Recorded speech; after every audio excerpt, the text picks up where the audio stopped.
Hello everyone, কেমন আছেন সবাই? সবাইকে স্বাগত জানাচ্ছি মিতুস কিচেনে।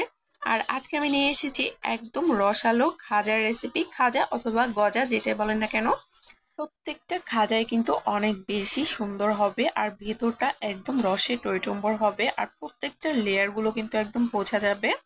সকল টিপস যদি ফলো করেন তাহলে কিন্তু আপনাদের খাজাটাও একদম পারফেক্ট হবে। কথা না বাড়িয়ে মেন ভিডিওতে চলে যাচ্ছি। প্রথমে একটা বলে আমি নিয়ে নিচ্ছি 1 কাপ ময়দা। আর তারপর এখানে আমি দিয়ে দিব স্বাদ মতো লবণ। লবণের পরিমাণটা কিন্তু একটু কমে দিতে হবে। আর তারপর আমি এখানে দিয়ে দিয়েছি প্রায় 2 টেবিল চামচের মতো তেল। এখন এগুলোকে খুব ভালোভাবে মিশিয়ে নিতে হবে। যখন হাত দিয়ে মুঠ করলে একাই ভেঙে যাবে না, হালকা একটু চাপ দিলে ভেঙে যাবে, ঠিক সেই পর্যায়ে কিন্তু আমি এখানে অল্প অল্প করে ঠান্ডা জল দিয়ে একটা ডো তৈরি করে নিয়েছি। আর এই ডোটা কিন্তু খুব বেশি শক্তও হবে না, আবার খুব বেশি নরমও হবে না। এই ডোটাকে আমি রেস্টে রেখে দিব প্রায় 30 মিনিটের জন্য, কিন্তু হাতে যদি সময় কম থাকে সেই ক্ষেত্রে কিন্তু 10 মিনিট রাখলেও চলবে। এই তো 30 মিনিট পর আমি ঢাকনাটা তুলে একটু দেখিয়ে দিচ্ছি, ডোটা কিন্তু একদম পারফেক্ট হয়ে গেছে। এখন আমি এখান থেকে লেচি কেটে নিব। 1 কাপ ময়দা থেকে আমি 5টা লেচি কাটবো। আর যদি আপনারা এখানে বেশি বানান সেই ক্ষেত্রেও কিন্তু 5টা করে একসাথে নিতে হবে। পরে আমি বানানোটা দেখিয়ে দিব। এখন আমি এই রুটিগুলোকে বেলে নিচ্ছি। আমি এখানে কর্নফ্লাওয়ার দিয়ে বেলে নিয়েছি, আপনারা কিন্তু চাইলে এখানে ময়দা দিয়েও বেলে নিতে পারেন। তবে যদি কর্নফ্লাওয়ার দিয়ে বেলেন তাহলে কিন্তু রুটিটা অনেক বেশি সফট হবে আর অনেক পাতলা করা যাবে। আমি এখানে সবগুলো রুটি বেলে নিয়েছি। রুটিগুলো কিন্তু অনেক বেশি সফট হয়েছে আর অনেক পাতলা হয়েছে। এখন একটা রুটি নিব আর তার উপরে আমি কিছুটা তেল দিয়ে পুরো রুটিতে ব্রাশ করে দিচ্ছি। আর আমার রুটির সাইজটা দেখেই বুঝতে পারছেন বেশ অনেকটাই বড়। সম্পূর্ণ রুটিতে খুব ভালোভাবে তেলটা ব্রাশ করা হয়ে গেলে এর উপরে আমি কিছুটা ময়দা ছড়িয়ে নিচ্ছি।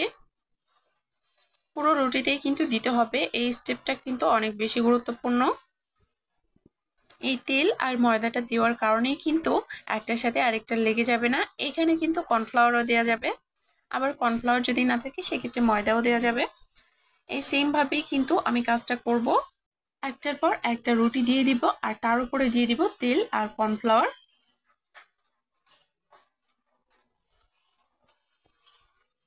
একসাথে আমি এখানে 5টা রুটি দিয়ে করেছি। অবশ্যই 5টা দিয়ে করার চেষ্টা করবেন, তাহলেই কিন্তু লেয়ারগুলো বেশি হবে। যদি আপনারা এখানে আরো বেশি ময়দা দিয়ে করেন তাহলে কিন্তু 2 ভাগে করতে হবে। প্রথমে 5টা দিয়ে করবেন, তারপর আবার 5টা দিয়ে করতে হবে। এই তো দেখতে পাচ্ছেন আমার রুটিগুলো কতটা পাতলা হয়েছে। এরকম পাতলা করে বেললে কিন্তু খাজাগুলো খেতে বেশি ভালো লাগবে। এই তো আমি কিন্তু আবারও এর উপরে তেল আর ময়দাটা দিয়ে দিলাম।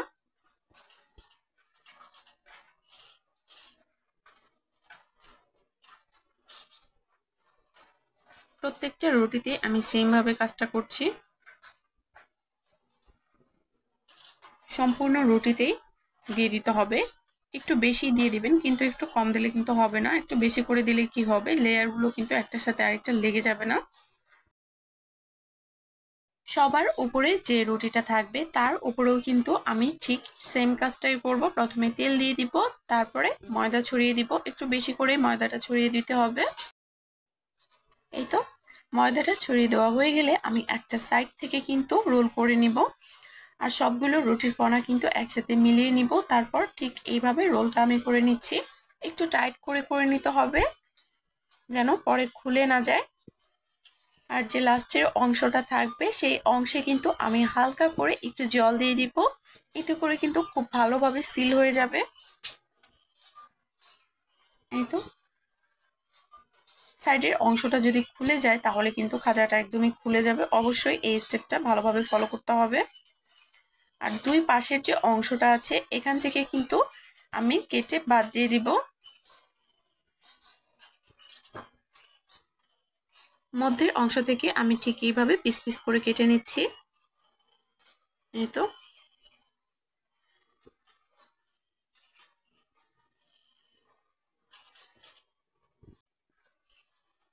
আমি এখানে প্রায় 1 ইঞ্চি করে কেটে নিচ্ছি। আপনারা চাইলে এর থেকে 2 একটু কম বা বেশিতে রাখতে পারেন, তবে 1 ইঞ্চি করে রাখলেই কিন্তু দেখতে ভালো লাগে।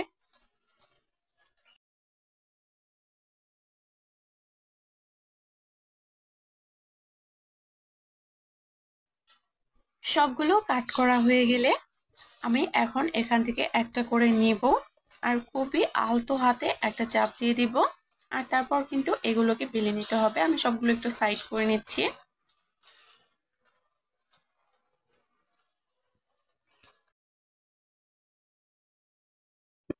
বেলুনি দিয়ে কিন্তু এটাকে খুবই আলতো হাতে বেলতে হবে, কোনোভাবেই চাপাচাপি করা যাবে না। চাপাচাপি করলে কিন্তু একটার সাথে আরেকটা লেয়ার একদমই লেগে যাওয়ার সম্ভাবনা থাকবে। খুবই আলতো হাতে আমি সবগুলোকেই বেলে নিব। প্রথমে হাত দিয়ে একটু চাপ দিয়ে দিব আর তারপর ঠিক এইভাবে আলতো হাতে বেলে দিব। তো প্রত্যেকটা লেয়ার কিন্তু বোঝা যাচ্ছে। বেলার পরে কিন্তু দুই সাইড থেকে লেয়ারগুলো একদম বের হয়ে আসবে। এই তো আমি কিন্তু এখানে সবগুলোই বেলে নিয়েছি। এখন এগুলোকে ভেজে নেওয়ার পালা। একটা প্যানে আমি পরিমাণ মতো তেল দিয়েছি আর তার মধ্যে আমি খাজাগুলো দিয়ে দিচ্ছি। তেলটা খুব ভালোভাবে গরম হয়ে এলে কিন্তু খাজাগুলো দিয়ে দিতে হবে। আর চুলার আঁচটা থাকবে মিডিয়াম অথবা মিডিয়াম লোতে। কোনোভাবেই কিন্তু এখানে হাই হিটে করা যাবে না, কারণ ভেতরে কিন্তু তাহলে কাঁচা থেকে যাবে। ওপরে কালার আসবে কিন্তু ভেতরে কাঁচা থেকে যাবে। অবশ্যই লো হিটে কিন্তু এটাকে ভাজতে হবে। আমি প্রায় 2 মিনিট পরে এগুলোকে উল্টে দিচ্ছি। আর দেখতেই পাচ্ছেন লেয়ারগুলো কিন্তু একদম বোঝা যাচ্ছে। সবগুলো খাজাই কিন্তু একদম পারফেক্ট হয়েছে। সকল টিপস যদি ফলো করেন তাহলে কিন্তু আপনাদের খাজা একদম পারফেক্ট হবে। আরেক চুলায় আমি শিরাটা বানিয়ে নিচ্ছি। এর জন্য দিয়ে দিলাম আমি 1 কাপ চিনি আর দিয়ে দিলাম প্রায় হাফ কাপের মতো জল। এখন এটাকে বলক আসা পর্যন্ত জাল করে নিতে হবে। এই চিনির মধ্যে আমি দিয়ে দিয়েছি কিছুটা পরিমাণ ভিনেগার আর কিছুটা জর্দার কালার। একদিকে শিরাটা জাল হতে থাকবে, আরেকদিকে কিন্তু আমি খাজাটাও ভেজে নিচ্ছি। এভাবে করলে কিন্তু খুব তাড়াতাড়ি হয়ে যাবে। আর গরম গরম শিরার মধ্যে কিন্তু গরম গরম খাজাগুলোও চুবিয়ে নিতে পারবেন। আমি প্রায় 8 মিনিটের মতো খাজাগুলোকে উল্টে পাল্টে ভেজে নিয়েছি। এখন আমার খাজাগুলো একদমই কমপ্লিট। আমি এগুলোকে নামিয়ে নিচ্ছি। আর শিরাটাও কিন্তু হয়ে গেছে। শিরাটা যখন হালকা একটু তাড় আসবে তখনই কিন্তু নামিয়ে ফেলতে হবে। যদি খাজাটা সাদা কালার বানাতে চান তাহলে কিন্তু শিরার মধ্যে ভিনেগার অথবা লেবুর রস দেওয়া যাবে না। আর আজকে আমি যেভাবে বানিয়েছি আমি কিন্তু ভিনেগার দিয়েছি, আবার সাথে একটু জর্দার রঙও দিয়েছি। এর জন্য কিন্তু হালকা একটা ইয়েলো কালার এসেছে। কিন্তু দেখতেই পাচ্ছেন শিরাটা কিন্তু খুব বেশি ঘনও হয়নি।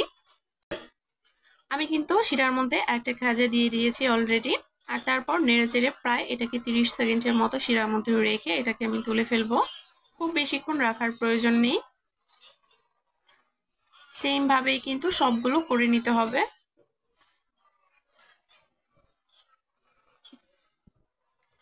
ভিনেগারটা দেওয়ার কারণে কিন্তু শিরাটা দানা বেঁধে যায় না। যদি সাদা কালার বানাতে চান তাহলে কিন্তু অবশ্যই শিরার মধ্যে একসাথে সবগুলো দিয়ে দিতে হবে খাজা, তাহলে কিন্তু একদমই শিরাটা দানা বেঁধে যাবে। এই তো আমি কিন্তু এখানে এক এক করে সবগুলো খাজাই শিরার মধ্যে দিয়ে দিচ্ছি। এইভাবে কিন্তু সবগুলো দিয়ে দিতে হবে। এতে করে কালারটাও সুন্দর আসবে। সুন্দর একটা কালার পাওয়ার জন্য অবশ্যই এখানে জর্দার রংটা দিতে হবে। আমি এখানে জর্দার রং দিয়েছিলাম। সেম ভাবেই কিন্তু আমি সবগুলো করে নিব। আর আমার ভিডিওটা যদি আপনাদের কাছে ভালো লেগে থাকে তাহলে অবশ্যই ফ্যামিলি অ্যান্ড ফ্রেন্ডদের সাথে শেয়ার করে দিবেন। আর চ্যানেলটি সাবস্ক্রাইব করে পাশেই থাকবেন। আর যারা অলরেডি করেছেন তাদেরকে অসংখ্য ধন্যবাদ। আর এখানে কিন্তু আমার সবগুলো খাজাই রেডি। সবগুলো খাজাই কিন্তু অনেক বেশি সুন্দর হয়েছে। প্রত্যেকটা খাজাই অনেক ভালো লেয়ার এসেছে। সকল টিপস যদি ফলো করেন তাহলে কিন্তু আপনাদের রেসিপিটাও একদম পারফেক্ট হবে। আশা করছি আজকের ভিডিওটি সবার কাছে ভালো লেগেছে। এই তো আমি একটা চেপে দেখিয়ে দিচ্ছি, দেখেন ভেতরে কিন্তু একদম রসে টইটুম্বুর। কারো কোনো প্রশ্ন থাকলে অবশ্যই কমেন্ট করে জানাতে পারেন। সবাই ভালো থাকবেন। আবার দেখা হবে নতুন কোনো ভিডিওতে।